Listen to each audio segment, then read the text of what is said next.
আসসালামু আলাইকুম, কেমন আছেন সবাই? তো এই যে দেখুন আমার সুন্দর একটা ছোট চুলা, মানে ছোট বললে ভুল হবে, মাঝার কি।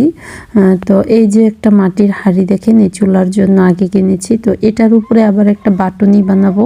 বাটুনি অনলাইনে মানে করা যায়। তা আমি ভাবলাম রাতে মাথার মধ্যে কিলবিল করে চিন্তাগুলো, যে আমি একটা নিজের হাতে বানাই দেখি কেমন হয়। তো আমি এই যে নিজের হাতে বানানোর জন্য ওই হাঁড়িতে একটা বাটুনি বসাই দিয়েছি, আর এই হাঁড়িতে একটা ঝাঁঝর, তারপরে আর একটা বানাবো সাবনি।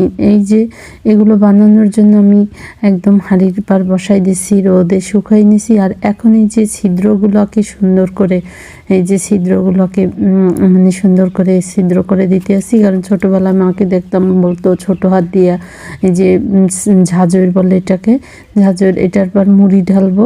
তো সব কিছু রেডি করতে হবে, এগুলো তো আর কিনতে পাওয়া যায় না, তাই আমি সবগুলো রেডি করতে এসে আস্তে আস্তে।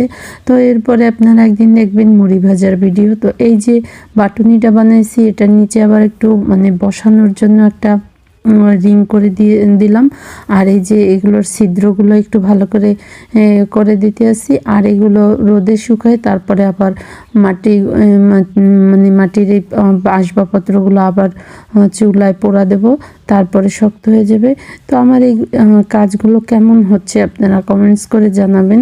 আসলে এই কাজগুলো মাথার মধ্যে আসলে একদম রাতে ঘুম হয় না, রাতে মাথার মধ্যে কিলবিল করে কখন আপনাদের সাথে এগুলো শেয়ার করব।